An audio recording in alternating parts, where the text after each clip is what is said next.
This video is about a season of tobacco growing in Kentucky, and the first pictures here are the plowed field ready for planting. It's a hillside, and they come to plant. They have a water tank there. That green thing is a water tank, and the men are riding, and they're sticking the plants in the ground, and the women follow behind and fix any bad plants. It's a very tedious process, and walking on plowed ground is kind of hard, I would think. But those women walk up and back and forth all day long like that, and you can see how the rows come out. It's very attractive when it's planted like that. At this point, we're dependent on the weather. We got a lot of money in the ground here, the farmer does, that is to say, and he needs the right amount of rain and the right amount of sunshine. And as I recall, that particular year was rather dry. Too long. It's just amazing to me that farming is, because I worry so much about the plants drying out, really. But somehow they seem to make it, usually, and in this case they did. After a month or so, they were growing up pretty tall, and they had these tassels on top that have to be cut off, and also something called a sucker. The very top leaves have to be, and they just break it off. There's a video coming up where you'll kind of see, not very well, but you can kind of see the guy working there, and he's walking down the rows, and this plant it's very warm, and the plant is oily and fuzzy, and it's a very unpleasant job. But he walks down the rows and breaks those tassels off and the suckers, and it looks very nice when he's done.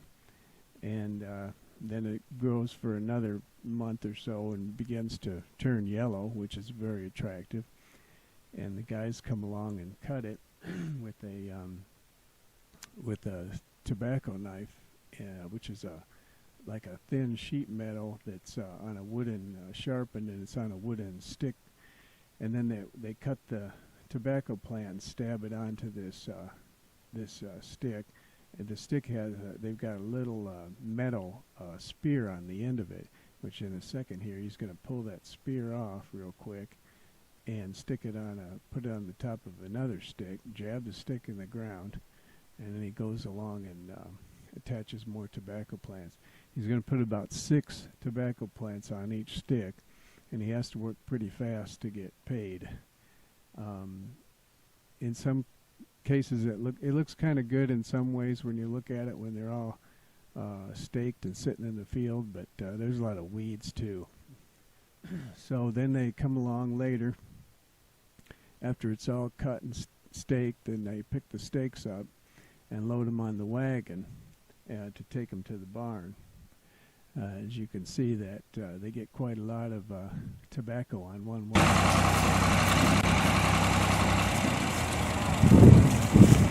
And I just noticed. And my daughter's going to stick her head up in a second. She was tagging along with me. But yeah, I found it very interesting. You see the stalks there where they've cut. Now they're going to hang it in the barn by those sticks.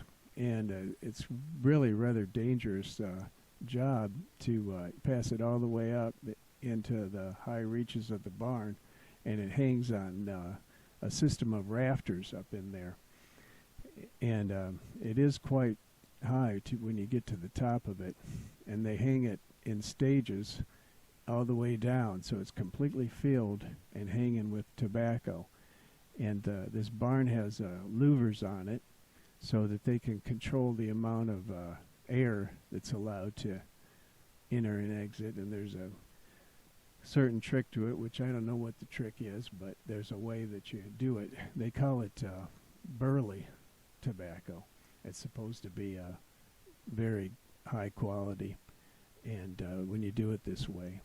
So now it's dried.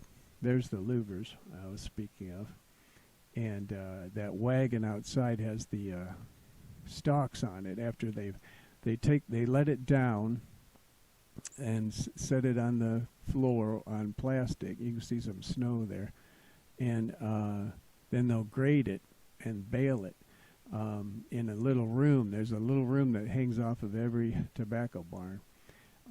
I thought I had pictures of that, but I can't find them at this point. So at this point, that's my presentation. Thank you very much.